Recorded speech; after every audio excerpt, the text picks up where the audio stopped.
nongeye kubasuza bene data, abakunzi bacu, abakunzi ba Naweza, abakunzi b'Uwiteka.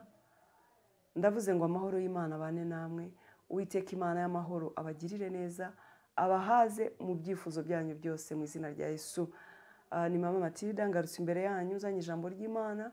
Shimye Imana ku mwanya mwiza turemeye kugira ngo tuganire ku ijambo ryayo. Haleluya.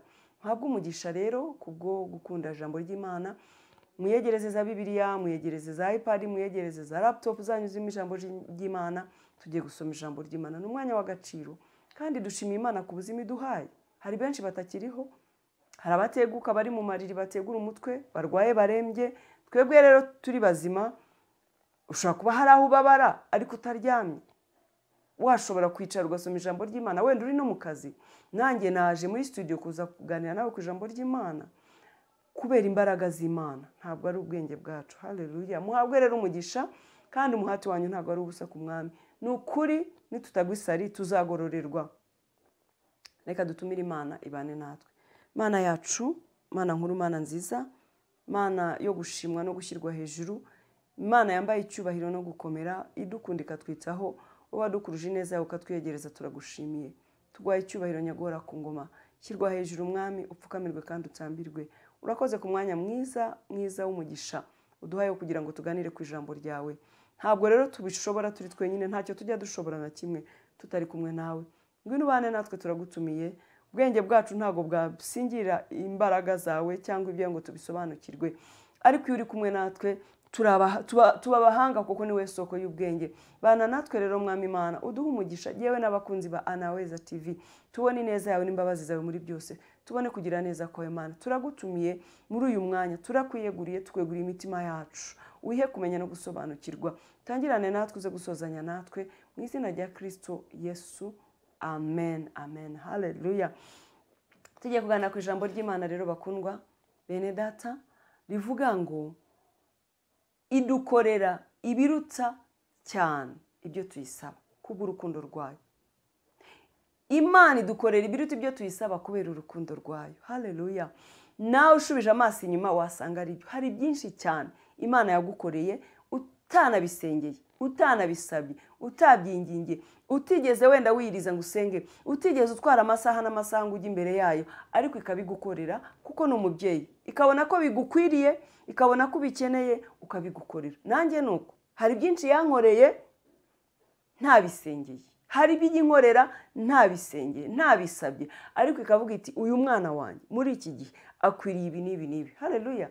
Kandi nawe ubitekereje wasanga ari byo. None se abana bacu ntitubamenya, tukamenya ibyo bakeneye, ukamenya ngo umwana arashonje, ukamenya isaha yo kumuha amata. Ubwo n'umwana muto utamenya kwivugira, wenda atararira kuko hari usonza akarira, ariko ukamenya ngo hashize amasaha 2 ntacyo ndamuhareka muha amata.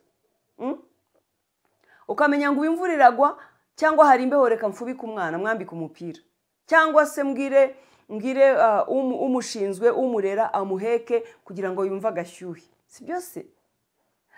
Ukamenya ngo nijoro reka nkanguke norose umwana wanjye ataza gukonja akarwara umusonga.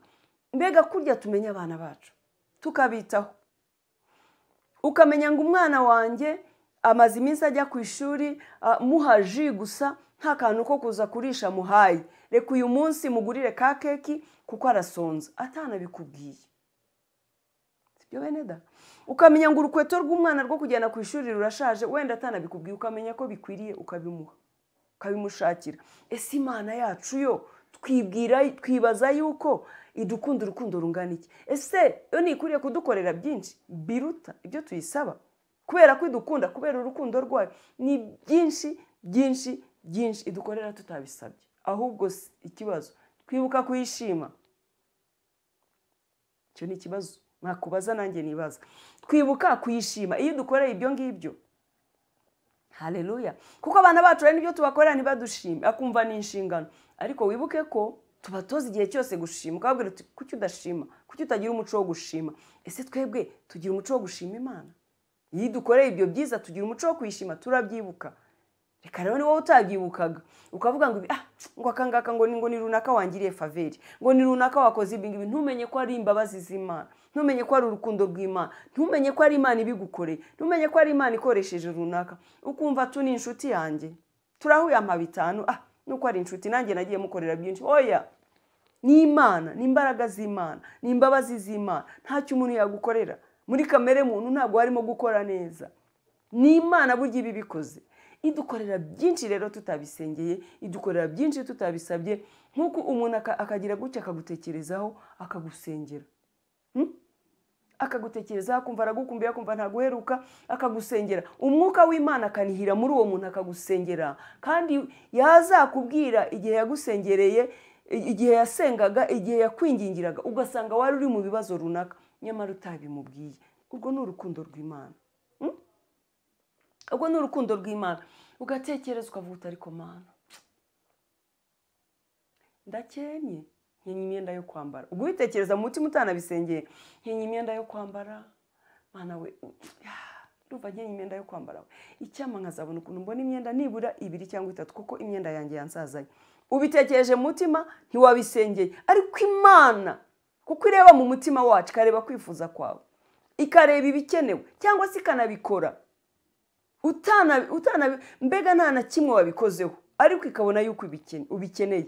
Imana ni urukundo, iradukunda, itwitaho, itubera amaso, iraturengera, iraturwanirira, imenya ibyifuzo byacu, ikamenyera kuri ibyo dutekereza mu mitima wenda tutanabisengeye. Imana idukorera byinshi birenze ibyo tuyisaba tutanabisengeye, ikora byinshi birenze ibyo tuyisaba kubera urukundo rwayo rwinshi. Mwene da, nawe wamfasha kwibuka byinshi yagukoreye utanabisabye. Reka dusome ijambo ry'Imana rero, igitabo cy'Abaefeso bice 3, umurongo duhere ku murongo wa 20.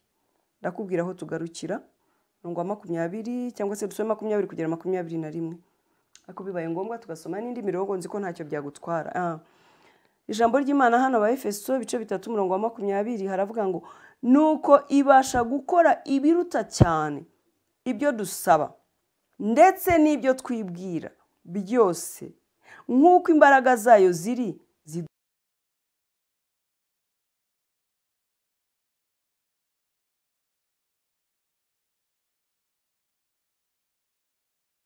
dukoreramo.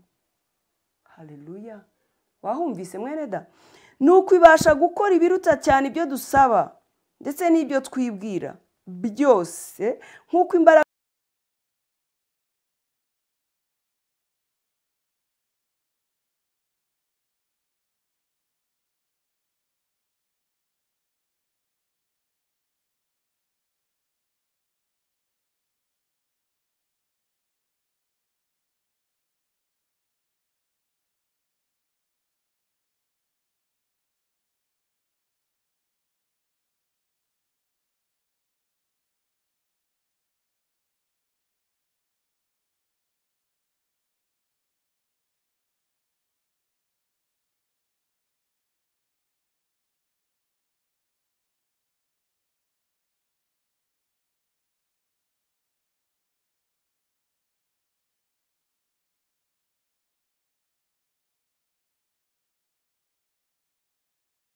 zayo ziri zidukoreramo. Icyubahiro kibi cyayo mu itorero no muri Kristo Yesu kugeza iteka ryose by'ibihe bidashira. Amena. Haleluya! Waryumvise iri jambo? Nuko ibasha gukora ibiruta cyane ibyo dusaba ndetse n'ibyo twibwira byose, nk'uko imbaraga zayo ziri nyinshi zidukoreramo. Haleluya! Uzi ko turi abantu b'igitangaza, uzi ko turi abantu baremye mu buryo butangaje, uzi ko Imana iba muri twebwe. Haleluya! Uzi ko imbaraga z'Imana ziba muri twebwe. Yesu nashimwe cyane. Uzi ko uri ubuturo bw'Umwuka Wera, uzi ko uri urusengero rw'Imana. Haleluya! Uzi ko muri wowe niba warizeye Imana, niba waremereye Imana, niba warakiriye Yesu nk'umwami n'umucunguzi, hari imbaraga z'Imana muri wowe. Yesu nashimwe cyane. Sinzi ko waryumvise rino jambo. Nuko ibasha gukora ibiruta cyane ibyo tuyisaba n'ibyo twibwira, nk'uko imbaraga zayo ziri zidukoreramo. Bivuze ngo muri twebwe harimo imbaraga z'Imana zikorera muri twebwe, zikora iby'ubutwari, zikora iby'imbaraga. Izo mbaraga z'Imana zikagushoboza ukajya ku kazi ukagatunganya ukazamurwa mu ntera. Haleluya. Izo mbaraga z'Imana zikagushoboza, ubwenge bwayo bukaba muri wowe, ikagushoboza ukabyara abana, ikagukorera igitangaza, ukabarera. Uzi ko ariho abantu babyara batarigeze banabisengera, Mana uzamura urubyaro, Mana uzankorera iki, oya agashaka akumva igihe nikigera azabyara. Kandi wenda no gushaka byarabaye gusa kuko igihe kigeze akabona fiance, umuhungu araje cyangwa umukobwa, bagashakana bakabana ataranabisengeye. Ariko hariho abazi Imana basenga basaba Imana buri kintu cyose baba bagisengeye, ariko hari abatabisengera kandi bakabikorerwa. Hari abantu benshi bari mu kazi batigeze basengera kubera imbaraga z'Imana, kubera urukundo rw'Imana. Haleluya. Za mbaraga z'Imana ziri muri wowe zigatuma ubona ineza y'Imana, zigatuma utabarwa, zigatuma Imana ikurengera. Ijambo ry'Imana riratubwiye ngo ibasha gukora cyane. Haleluya. Ibasha gukora cyane ibiruta ibyo tuyisaba, ibiruta ibyo tuyisaba. Bene data, ibyo Imana idukorera tutabisabye ni byinshi cyane. Yesu ashimwe cyane. Murambabarira, uyu munsi hari ubushyuhe aho nicaye hano muri studio. Ubundi sinakabaye shyuha kuko si kuzuba, ariko uyu munsi hari ubushyuhe hose, sinzi impamvu, ariko ni ibisanzwe. Haleluya. Ibihe birasimburanwa, hari igihe haba hari akavura, hari akazuba. Uyu munsi rero ndumva hari agashyuhe, niyo mpamvu mwakunze kubona nihanagura. Ndumva ntacyo bibatwaye, muri inshuti zanjye, kandi ni ibihe ntabwo ari jyewe. Haleluya. Rero Imana yacu kubw'urukundo rwayo idukorera ibiruta cyane ibyo tuyisaba, ariko ngo hari n'imbaraga zayo ziri muri twe, nk'uko imbaraga zayo ziri zikorera muri twebwe. Aka kantu ndagakunze. Hari imbaraga z'Imana zikorera muri twebwe zigakora iby'ubutwari. Yesu nashimwe cyane. Imana yacu yatugize abanyembaraga. Imana yacu itura muri twe, ikaba muri twe. Kubera yuko itura muri twe, ikaba muri twe, rero imenya ibyo dukwiriye, imenya ibyo dukwiriye, imenya ibyo dukeneye, ikabidukorera. Ibyo twasabye, ibyo tutasabye ikabidukorera. Ngo ibasha gukora ibiruta cyane ibyo dusaba n'ibyo twibwira. Mu gihe utarabisaba, mu gihe utarabyibwira, wenda no mu mutima, wenda utaranabitekereza, ariko Imana ikamenya yuko ubikeneye. Yesu nashimwe cyane. Haleluya. Ukumva umuntu araguhamagaye akakubwira ati umva, urebe kuri momo yawe nkoherejeho 20,000, ukavuga uti yampaye nka rero. Imana iratangaje. Sinabisengeye, sinabitekerejeho, ariko ya mafaranga yaza ugasanga kugiriye umumaro utangaje. Yesu ashimwe cyane. Ugasanga kugiriye umumaro utangaje, ariko Imana irahambaye. Imana yacu inzira zayo ni nyinshi. Imana yacu niyo kwizerwa. Igitinzira aho tutazizi, tutazitekerezaga, nigira ikikora ikakirema ikagikomeza. Imana irahambaye bene da. Hariho n'igihe ubuzi ko ikintu kitashoboka, ariko ukabona Imana iragikoze kandi ikagikora mu buryo burenze ubwo wasabaga. Haleluya. Ukavuga ngo Mana, ariko Mana we, ubushomeri bumereye nabi. Icyamukamakazi naho kaba kampemba ibihumbi wenda 100 cyangwa se na 50, ariko basi nkava mu rugo. Imana kubw'urukundo rwayo ikaguha noneho akazi kaguhemba 300,000. Ubwo urumva ikoze ibiruta ibyo wasabye. Sibyo se? Sibyo? Hari umuvandimwe mwene data, inshuti yanjye, wampaye ubuhamya ejo. Arambwira ati Mama Matilda, nari nashobewe, nayobewe ukuntu abana bagiye kujya ku mashuri. Byari bikomeye rwose mu rugo rwacu, ariko Imana ikora igitangaza. Yesu ashimwe cyane. Aho tutatekerezaga, aho tutari tuzi ko haca inzira, turi aho twashobewe giye n'umugabo wanjye wampaga ubuhamya n'umudamu. Turi aho twashobewe tutazi ukuntu byagenda. Ati ubuntu w'inshuti y'umugabo wanjye bigeze gukorana kera. Aramuhamagara aramubwira ngo ndashaka kwishyurira umwana wawe Minerval, umwana wawe mukuru. Atuzane biroteye. Yesu nashimwe. Aragenda amushyira biroteye, amuha amafaranga, ndetse amuharenze ku yari kuri birote, amuharenze ku yo yari akeneye. Umuntu yabuze ayo kwishyura, nawe uragiye umuhaye yarenze nayo yasabaga, nayo yakeneye, nayo yifuzaga, nayo ntiyarazi aho yava. Ari kuri birote yasabwa Minerval ntiyarazi ko yayibona, ntiyarazi ko ibikoresho bizaboneka, ariko amuharuta yo yari akeneye. Niko Imana ikora, iduha ibiruta cyane ibyo tuyisaba. Ya yandi amuhaye araza yishyurira wa mwana, abona nayo kugura ibikoresho by'abarumuna be bose, kubera ko iduha ibiruta ibyo tuyisaba. Yesu nashimwe. Akiraho yibaza ngo ariko se, yego Minerval y'uyu nguyu ndayibonye, n'ibikoresho bya bose ndabibonye, ariko saba abandi bo bazajya ku ishuri bate? Minerval izavahe nubwo ibikoresho bibonetse? Yesu nashimwe cyane. Akibyibaza atazi uko bizagenda. Haleluya. Umuntu atatekerezaga ko yabikora utari hano mu gihugu, ariko Imana yacu iratangaje bene da. Atari hano mu gihugu aramuhamagara, aramubwira ati ndashaka kukohereza amafaranga umubare uyu n'uyu. Yesu nashimwe. Ati kugira ngo afashe abana. Haleluya. Ati nari naratekereje kuzayabaha ngo abunganire agire gute, ati ariko sinzi ibyo narangariyemo, none abana bagiye ku mashuri. Arambwira ati none reka nyakoherereze, ariko ubwo hari abari baragiye ku mashuri n'abari bataragenda kubw'ubushobozi. Ariko amafaranga aza muri ako kanya ari yakenewe, umubare ukenewe aza ari yakenewe, aza hari umwana umwe wari utarajya ku ishuri. Yesu nashimwe. Araza akemura cya kibazo nyine. Urumva?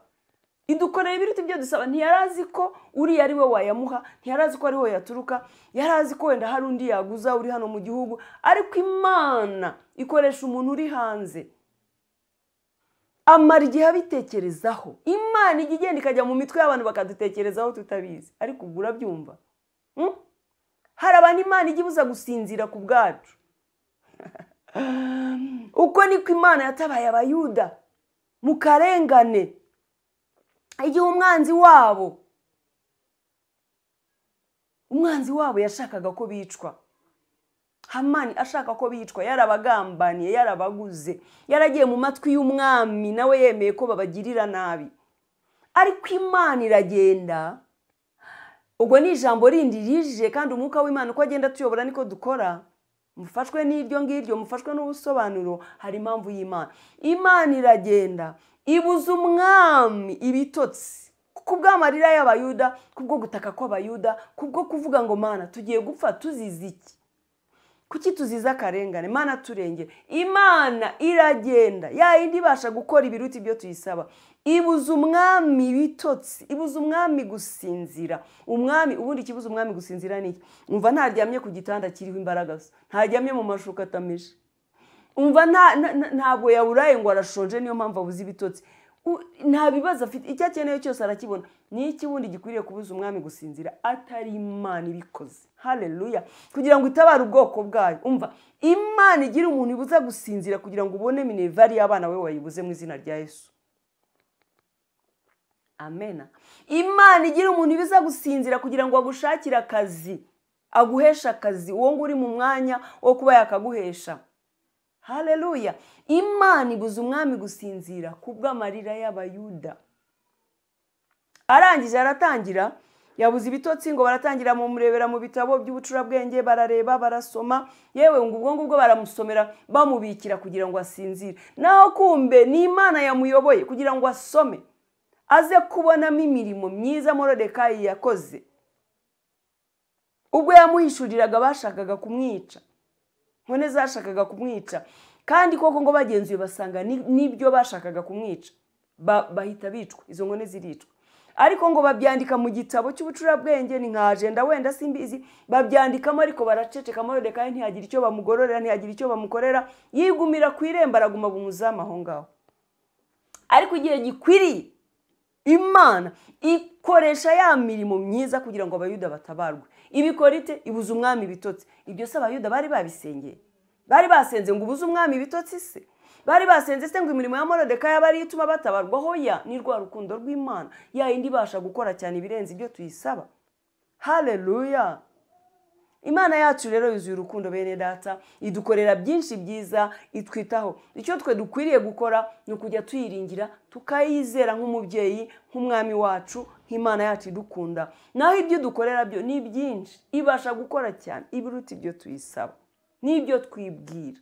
Imana imenya ibidukwiriye ikabikora, ariko ahubwo jya wibuka kuyishima.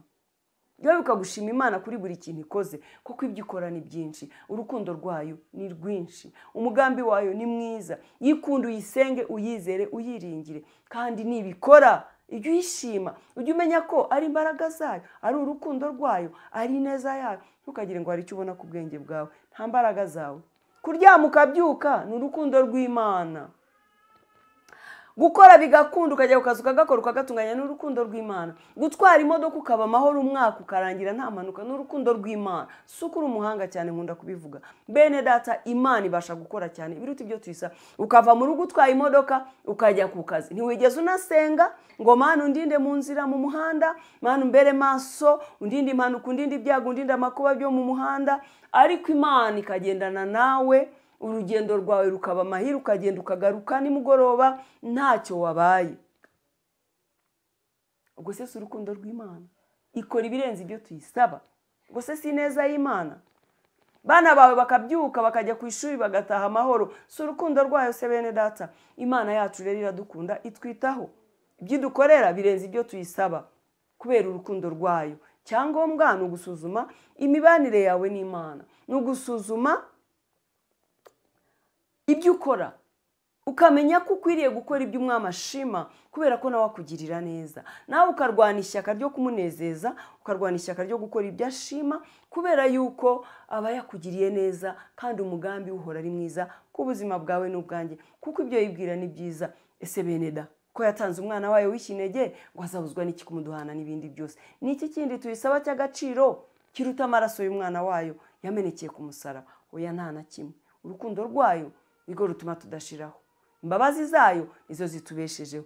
Iradukunda, itwitaho. Ibyo dukorera biruta cyane ibyo dusaba. Imana iragahora ku ngoma. Imana ni umubyeyi mwiza, ni umwami mwiza. Iradukunda. Haranira kubana nayo, haranira kugendera mu nzira zayo, haranira kuyivuga, haranira kuyirata, haranira kwihamya, haranira gukora ibihesha icyubahiro. Yisaba imbaraga. Ndabizi hari ibikunanira, nanjye hari ibinanira, ariko niyo idushoboza.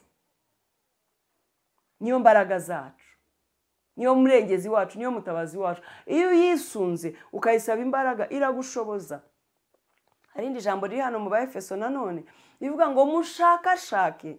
Numva riri mu bice 5. Mushakashaka uko mwamenya ibyo Umwami ashima. Jya uharanira gushakashaka uko wamenya ibyo Umwami ashima, bimuhesha icyubahiro, bimushyira hejuru, kandi bimuhesha ikuzo. Nawe azajya kugirira neza umunsi ku wundi. Azagukorera ibiruta ibyo umusaba, kuko ni umubyeyi kandi ni umutunzi wa byose, kandi azi ibigukwiriye byaguhesha umugisha n'amahoro. Haleluya. Kindi bene data, jya ukunda gusoma ijambo ry'Imana.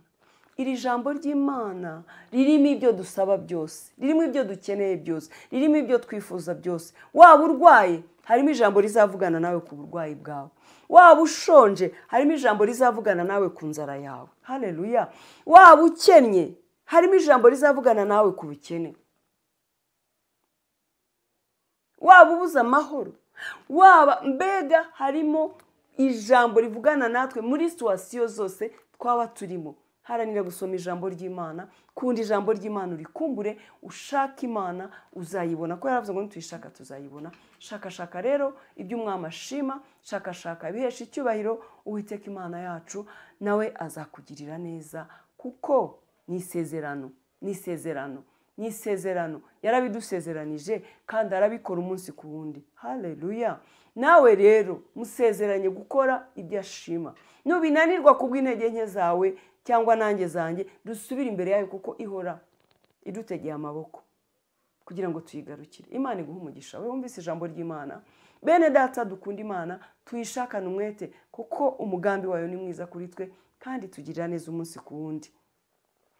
izarushaho kutugirira neza, izarushaho kuturengera no kuturwanirira, kuko yarabyiyemeje. Nta biguzi tuyiha kugira ngo itugirire neza, ntabyo dukora bidasanzwe, hoya yarabyiyemeje gusa kandi izabikora kubw'urukundo rwayo rwinshi. Imana ibahe umugisha, ibarebe neza, ibishimire, ibahaze mu byifuzo byanyu byose. Ntihagire umuntu n'umwe uzahura n'iri jambo ngo asigare uko yari ameze. Iri jambo rizamukorera iry'ubutwari kandi izamukorera ibiruta cyane ibyo yayisabye, kuko niyo kwizerwa. Wowe utarakora subscribe kuri iyi channel yacu ya Naweza TV, ukore subscribe. Usharing ijambo ry'Imana, koresha amamega yawe usharing ijambo ry'Imana. Ikindi nacyo ukore kukazogera kugira ngo ibyo ducishaho byose uzajye ubibona. Ubwo uzabufatanya natwe mu gukora umurimo w'Imana.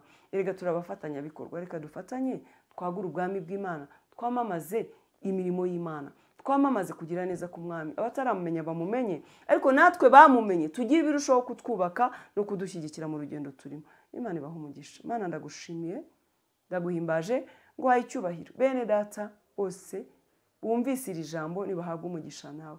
Umuntu wese uzahura n'iri jambo, uzamurengere, uzamuhaze mu byifuzo bye bikurikije ibihe azaba arimo, kuko uri Imana y'ibihe kandi ugirira neza umuntu, utabara umuntu bikurikije ibihe arimo, kuko imbaraga zawe zirihagije. Urihagije Mana, ushobora byose. Buri muntu rero wese uzahura n'iri jambo azagirirwe neza nawe muri byose, kuko uri inyambaraga kandi uri ibyiringiro bizima. Ndagushimiye ku mwanya mwiza uduhaye wo kuganira ku ijambo ryo. Ni umwanya w'agaciro. Tuganiriye byiza byinshi bitwubaka, bidukomeza, bidushyigikira, kandi niwo mugambi wawe yuko tubwirana zaburi, yuko duhugurana, yuko tuganira. Ngewe rero ndabishohoje Mana, igisigaye ni wowe ushyigikira rino jambo rigakora imirimo n'ibitangaza mu bugingo bw'abana bawe baryumvise. Urakoze Mwami, ndagushimiye ko utugiriye neza, mu izina rya Kristo Yesu, amen.